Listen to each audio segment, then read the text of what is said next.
Hello, I'm V from D&V Adventures, and while we're waiting for some storms to make up their mind and either pass or call it for the day, I thought I'd go over the typical camera setup that I use when filming on this channel, in case it's something people are interested in. So generally we're filming with 3 GoPros, a Hero 11, which we use in the cockpit, and the reason in the cockpit is the Hero 11 is much more aggressive on battery use than the new Hero 12, and in the cockpit we can use a backup battery to give it more time. And then typically externally I'm shooting 2 Hero 12s. Again, image quality wise, not a lot of difference between the 11 and 12, but significantly better battery life on the 12. So for example, 4K video with full stabilization, we can typically get an hour to an hour and 15 minutes run time on one battery. As far as mounts go in the cockpit, we're using a standard GoPro adhesive mount that come with the cameras. And I've got 2 MyPilot Pro GoPro mounts that I use externally. These go on made to work with the tie-down rings. One that looks straight ahead, very great on the tail or on one of the wing tie-downs.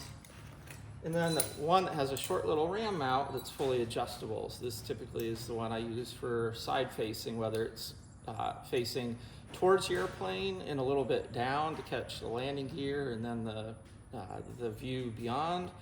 Or if I really want a full no obstruction view, I can point it towards the outside of the wing with just enough down tilt to not see the wing. And of course, since the wings in this Comanche have camber, meaning they're not straight and level, they actually go up from where they attach the airplane to the outside a little bit. That means that upslope of the wing also helps us get more of a horizontal view without the bottom of the wing in view if we want it. Other mounts, I've got a window or suction adhesive. This will grip hard to any smooth surface. This is great if I want to position a camera somewhere else in the cockpit. Anytime I'm putting cameras in the cockpit, I'm always really conscious about line of sight. So I don't want to put a camera anywhere where it blocks my view or ability to see other traffic. But this gives a lot of flexibility, particularly flying without passengers, using the back windows or other things. Once in a while you need to mount a camera and there's no good attach point, but maybe you can wrap something around something. So again, one of these little octopus or spider mounts works really well. And I haven't really used this one. Again, this is a standard GoPro head mount. I suspect the imagery would probably be too jittery to really be useful, but something maybe we'll try one day. Again, battery life on the GoPros is just about an hour. So if I'm making a full day trip with some fuel stops and want to get video along the way, it's always good to have spare batteries. Number all the batteries, so if one goes bad, it's easy to cross it out and properly dispose of it. Just keep track of which ones are charged or not charged. These charger cases are about $15 on Amazon. Hold 3 batteries and charge them, so really not much more expensive than getting battery cases, and they double as chargers. To hear audio in these videos, including air traffic control, I've got the N-Flight audio cable, which combines the GoPro audio module with a standard aircraft headset jack and doubler. So again, you're not losing an intercom plug-in using this. And again, this also gives you a USB-C to be able to connect in a spare battery pack to help keep that GoPro alive. Now, anytime you're shooting towards the prop, if you don't use an ND filter, you're going to get annoying prop artifacts.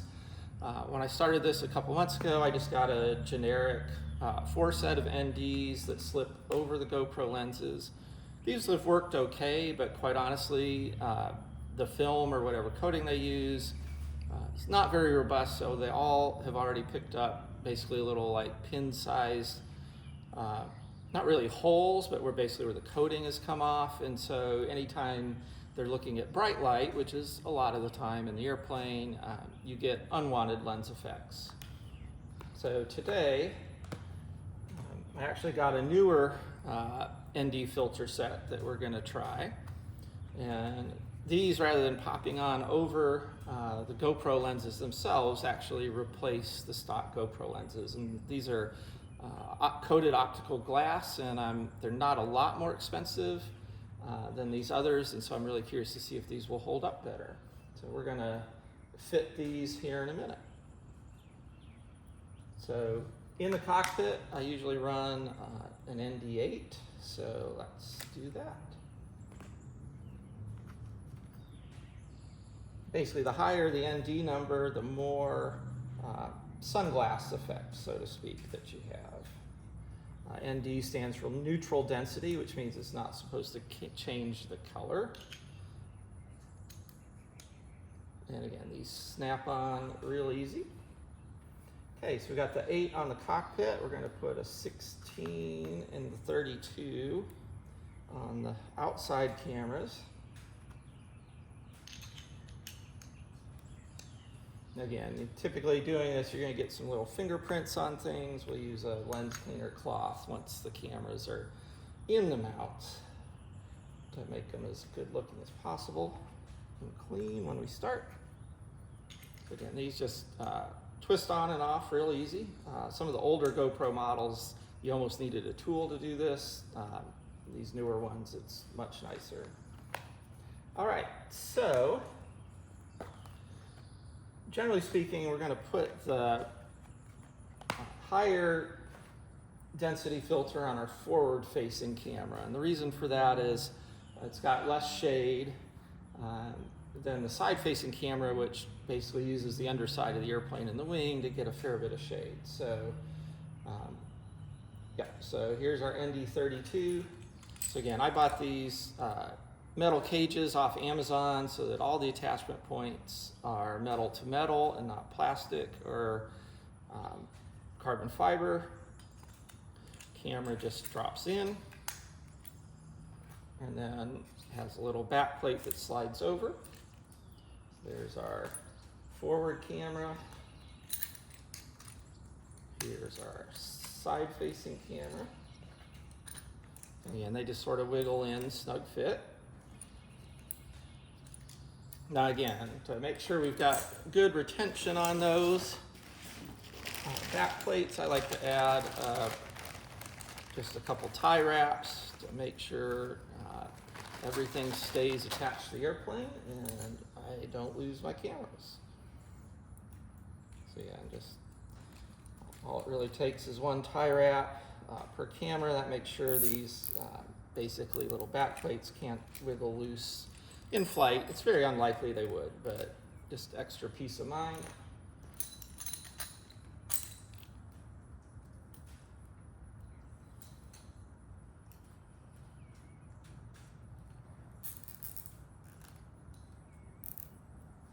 All right, and then the final thing to do before we get these mounted and a little harder to access. Now you could do this via the GoPro Quick app as well, but I like to turn them on, make sure they've got a fully charged battery. So we've got 97 on this. Make sure it's set up what I want. It's an HDR 4K, 16:19 with linear plus, which means it's going to horizon lock, 24 frames a second. So that's good. We can go ahead and shut this one down.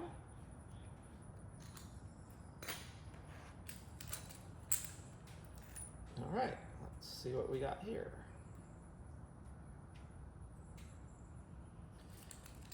All right, this one set similarly with 97%.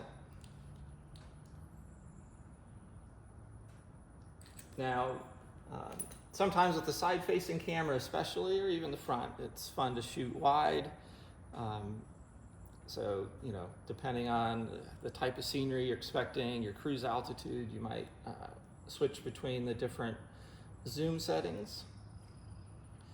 In the cockpit, we shoot linear with all the stabilization off. And the reason for that is with the stabilization on, the center of the field of view will shift around to help keep the image smooth. But In the cockpit, if later we want to zoom in on any of the instruments or things like that, we really don't want that moving around in the frame. So this one, the battery was off long enough that it's going to make us reset it. So we'll finish that setup here in a minute. Once the cameras are mounted, I like to use the scheduled capture to turn the cameras on at a predictable time, either during the flight, if it's a longer flight, I want to capture a certain portion, or a reasonable amount of time after startup and taxi so that we're maximizing battery life. So with that, we'll stop here and check the weather.